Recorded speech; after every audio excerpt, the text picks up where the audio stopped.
Hello student, Devganga online coaching classes में आपका फिर से स्वागत है। लास्ट क्लास तक हमने पढ़ा था सेल रिप्रेजेंटेशन और लास्ट क्लास में मैंने आपको कुछ क्वेश्चन करने के लिए दिए थे। तो आओ बिना टाइम वेस्ट करे हम स्टार्ट करते हैं हमारा आगे का टॉपिक और सबसे पहले उन क्वेश्चंस को सॉल्व करते हैं जो आपको हमने लास्ट क्लास सॉल्व करने के लिए दिए थे। तो क्वेश्चन आपके सामने लिख रखा है, हमारे पास एक सेल का प्रस्तुतिकरण दे रखा है। इस सेल के प्रस्तुतिकरण को देख करके हमको लिखना है इसकी सेल अभिक्रिया को। तो आओ चलो स्टार्ट करते हैं।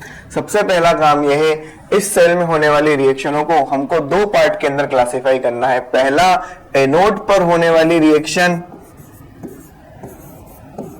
और दूसरा कैथोड पर होने वाली रिएक्शन। हम जब भी किसी सेल के प्रस्तुतिकरण को देख करके उसकी सेल अभिक्रिया लिखेंगे तो हम ऐसा ही करेंगे। सेल प्रस्तुतिकरण को देख करके एनोड पे होने वाली रिएक्शन को और कैथोड पे होने वाली रिएक्शन को अलग अलग लिखेंगे और उसके बाद दोनों साइड इलेक्ट्रॉन के नंबरों को बराबर करके दोनों रिएक्शनों को ऐड कर लेंगे। तो एनोड के ऊपर सिंस ऑक्सीडेशन होता है, ऑक्सीडेशन को हम लेफ्ट साइड पर लिखते हैं। तो ऑक्सीडेशन के अंदर क्या हो रहा है, ऑक्सीडेशन के अंदर Fe+2 के एक्वस आयन चेंज हो रहे हैं Fe+3 के अंदर। Fe+2 को Fe+3 में चेंज होने के लिए एक इलेक्ट्रॉन लूज करना पड़ेगा। बताओ आती है बात समझ के अंदर? चलो, ये हो गई हमारी ऑक्सीडेशन हाफ रिएक्शन जो एनोड के ऊपर हो रही है। अब चलते हैं हम हमारी रिएक्शन जो हो रही है कैथोड के ऊपर, और कैथोड के ऊपर होता है रिडक्शन यानी अपचयन।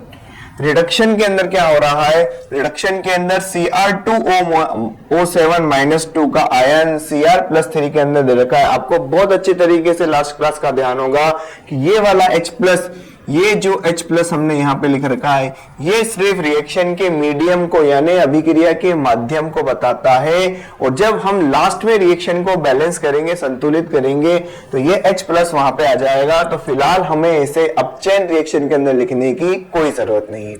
तो अपचयन के अंदर हो रहा है Cr2O7-2 का एक्वस आयन काय में चेंज हो रहा है, Cr+3 के अंदर चेंज हो रहा है।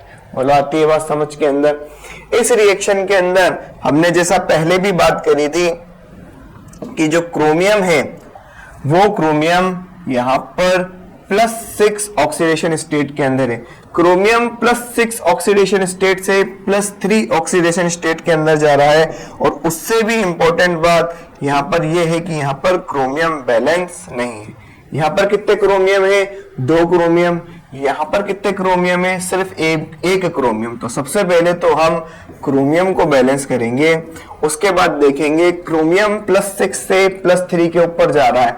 तो एक क्रोमियम को +6 से +3 पे जाने के लिए 3 इलेक्ट्रॉन को गेन करना पड़ेगा। तो 2 क्रोमियम 6 इलेक्ट्रॉन को गेन करेंगे। ध्यान से समझना, 2 क्रोमियम है, यहां पर भी 2 क्रोमियम है, यहां पर एक क्रोमियम +6 ऑक्सीडेशन स्टेट के अंदर है, यहां पर एक क्रोमियम +3 ऑक्सीडेशन स्टेट के अंदर है। ये +6 से +3 के ऊपर जा चुका है। तो एक को +6 से +3 पे जाने के लिए 3 इलेक्ट्रॉन लेने पड़ेंगे। तो यहां पर 2 हैं तो 2 को लगेंगे 6 इलेक्ट्रॉन। तो ये हमारी हो गई अपचयन की हाफ रिएक्शन। ये एनोड पे होने वाली रिएक्शन, ये कैथोड के ऊपर होने वाली रिएक्शन। अब अगर हमें संपूर्ण सेल अभिक्रिया लिखनी है तो हमें कैथोड पर होने वाली रिएक्शन को एनोड पर होने वाली रिएक्शन से जोड़ना पड़ेगा। और उससे भी इंपॉर्टेंट बात, हमें करना पड़ेगा दोनों साइड इलेक्ट्रॉन को बैलेंस। आपको पहले भी बताया था, फिर से हम रिपीट कर रहे हैं कि जितने इलेक्ट्रॉन एनोड के ऊपर त्यागे गए हैं उतने के उतने ही इलेक्ट्रॉन कैथोड के ऊपर ग्रहण होने चाहिए, तभी जाकर के आप एनोड की रिएक्शन को कैथोड से ऐड कर सकते हो। यहां पर एक इलेक्ट्रॉन लूज हो रहा है, एक इलेक्ट्रॉन त्यागा गया है और यहाँ पर 6 इलेक्ट्रॉन ग्रहण हुए हैं। तो हमें इन दोनों नंबरों को बराबर करना पड़ेगा। तो या तो मैं 6 को 1 बनाऊं या मैं 1 को 6 बनाऊं। तो 1 को 6 बनाना ज्यादा आसान है। तो मैं क्या करता हूं, इस पूरी इक्वेशन के अंदर 6 से मल्टीप्लाई करता हूं। जैसे ही मैं इस इक्वेशन के अंदर 6 से मल्टीप्लाई करूंगा तो ये हो जाएगा 6 इलेक्ट्रॉन, ये हो जाएगा 6Fe+3 और ये हो जाएगा 6Fe+2। तो इस 6 इलेक्ट्रॉन से ये वाले इलेक्ट्रॉन कैंसिल हो जाएंगे। बचेगा क्या, यहां पर बचेगा 6Fe+2 का एक्वस आयन Cr2O7-2 के एक्वस आयन से रिएक्ट करता है और क्या बनाता है, रिएक्ट करके बनाता है 6Fe+3 का एक्वस आयन और 2Cr+3 का एक्वस आयन। अभी ये रिएक्शन कंप्लीट नहीं है, आपको क्लियरली दिख रहा होगा। इस साइड ऑक्सीजन है और इस साइड ऑक्सीजन का नामो निशान नहीं है। और दूसरी इंपॉर्टेंट बात, इस सेल रिएक्शन के अंदर मीडियम की भी इंपॉर्टेंस है। ये रिएक्शन अम्लीय माध्यम में हो रही है और यहां सेल अभिक्रिया के अंदर हमें H+ कहीं भी नजर नहीं आ रहा है। तो अभी ये रिएक्शन बैलेंस नहीं है। तो अब इस रिएक्शन को बैलेंस करने का ये तरीका है, सबसे पहले आप ऑक्सीजन और हाइड्रोजन को छोड़ करके बाकी सारे तत्वों को बैलेंस कर लो। ऑक्सीजन और हाइड्रोजन को छोड़ के बाकी सारे तत्वों को बैलेंस कर लो। तो देखो यहाँ पर ऑक्सीजन और हाइड्रोजन को छोड़ के आयरन है, आयरन ऑलरेडी बैलेंस है, यहां पर भी 6, यहां पर भी 6। यहां पर है क्रोमियम, क्रोमियम 2, क्रोमियम बैलेंस है। ऑक्सीजन और हाइड्रोजन को छोड़ के ऑलरेडी इस रिएक्शन के अंदर सब कुछ बैलेंस है। तो अब हम बैलेंस करेंगे ऑक्सीजन को। ऑक्सीजन को बैलेंस करने के लिए हम जहां जिस तरफ ऑक्सीजन की कमी है वहां H2O यानी जल के अणु को जोड़ेंगे। इस तरफ 7 ऑक्सीजन है, इस तरफ एक भी ऑक्सीजन नहीं है। तो इस ऑक्सीजन को बैलेंस करने के लिए हम यहां पर 7 H2O को जोड़ेंगे। देखो ऑक्सीजन बैलेंस हो गई है, यहां पर 7 ऑक्सीजन है, यहां पर भी 7 ऑक्सीजन है। ऑक्सीजन को बैलेंस करने के बाद आपको नजर आ रहा होगा, जैसे हमने ऑक्सीजन को बैलेंस किया तो अब हाइड्रोजन का बैलेंस बिगड़ चुका है। इस साइड मुझे एक भी हाइड्रोजन नहीं दिख रही है और इस साइड मुझे 14 हाइड्रोजन दिख रही है। तो जैसे ऑक्सीजन को बैलेंस करने के लिए हम क्या जोड़ते हैं, जल के अणु जोड़ते हैं, H2O जोड़ते हैं, उसी तरीके से हम हाइड्रोजन को बैलेंस करने के लिए H+ जोड़ते हैं। तो जिस साइड हाइड्रोजन की कमी है उस साइड उतनी ही संख्या के अंदर H+ के आयंस जोड़ने हैं। इस साइड 14 हाइड्रोजन दिख रहे हैं और इधर हमें एक भी हाइड्रोजन नजर नहीं आ रहा है। तो इस रिएक्शन को बैलेंस करने के लिए हम यहां पर 14 H+ जोड़ेंगे। अब ये रिएक्शन तत्वों के रिस्पेक्ट के अंदर बैलेंस हो चुकी है। यहां पर 14 हाइड्रोजन है, यहां पर भी 14 हाइड्रोजन है, यहां पर 6 आयरन है, यहां पर भी 6 आयरन है, यहां पर 2 क्रोमियम है, यहां पर भी 2 क्रोमियम है, 7 ऑक्सीजन है और यहां पर भी 7 ऑक्सीजन है।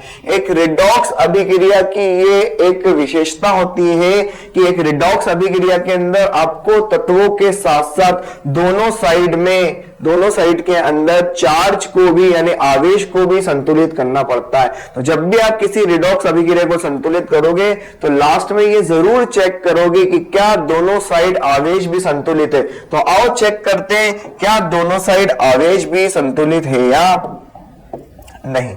देखो आवेश संतुलित है, कैसे चेक करते हैं, ये है H और H के ऊपर +1 चार्ज है, जैसा कि हमें दिख रहा है H के ऊपर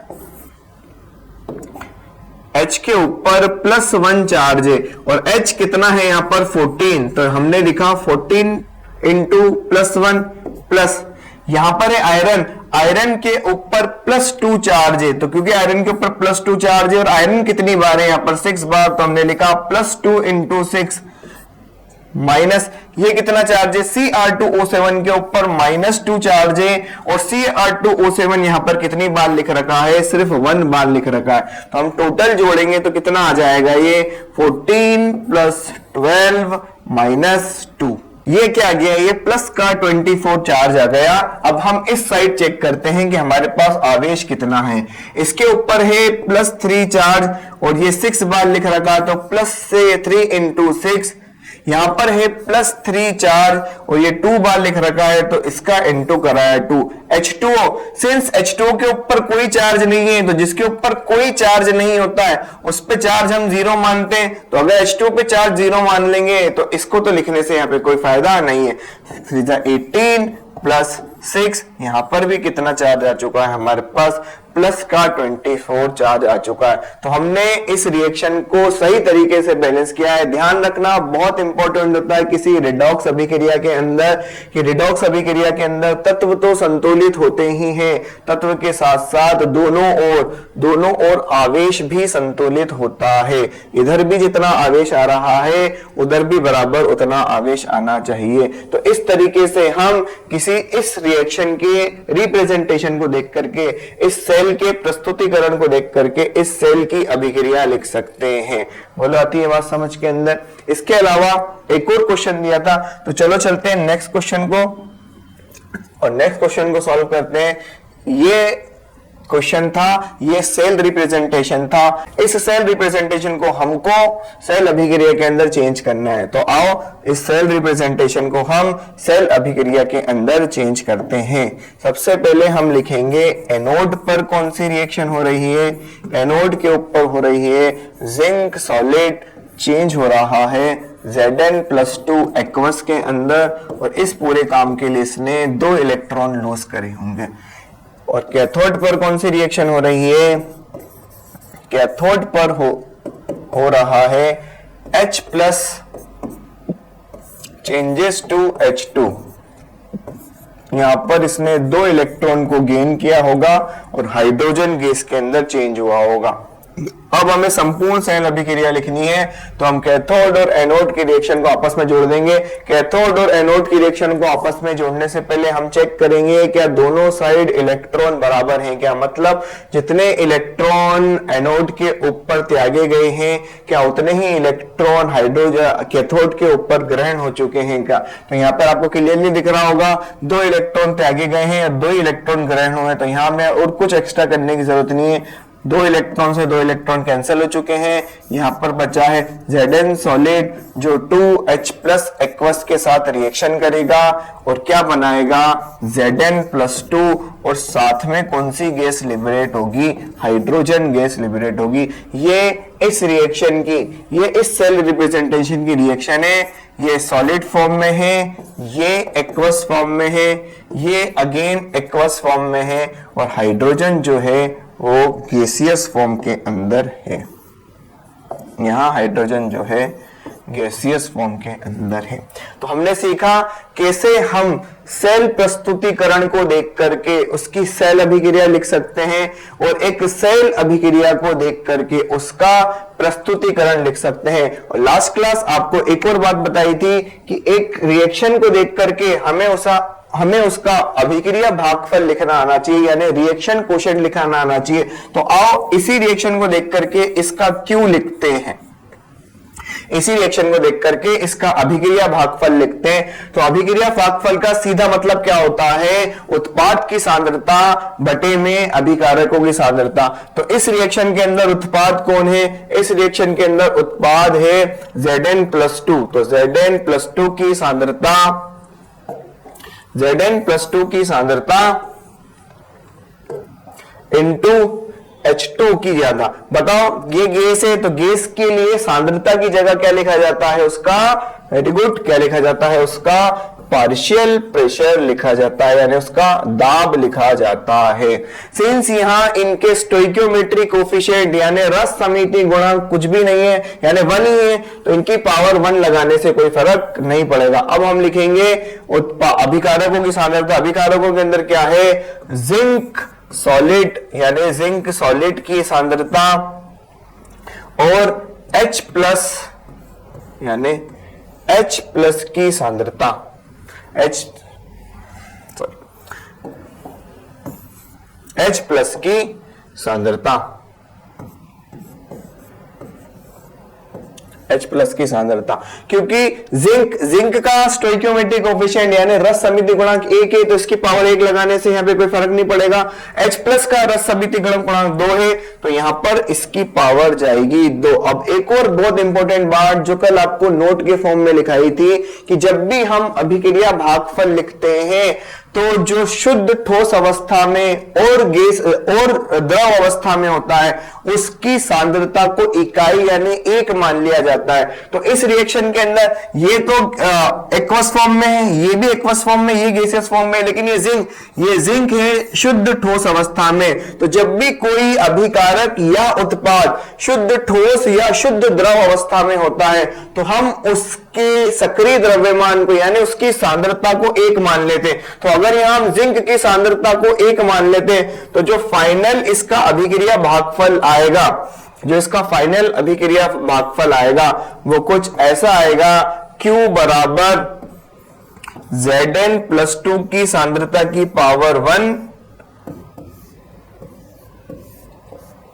प्रेशर ऑफ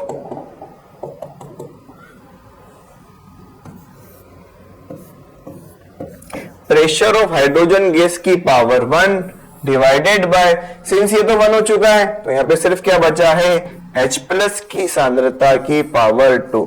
तो हमने इस रिएक्शन को देख करके, इस सेल रिप्रेजेंटेशन को देख करके इसकी सेल रिएक्शन लिखना भी सीख ली, और हमने इस सेल रिएक्शन को देख करके इसका अभिक्रिया भागफल यानी रिएक्शन कोशेंट भी लिखना सीख दिया।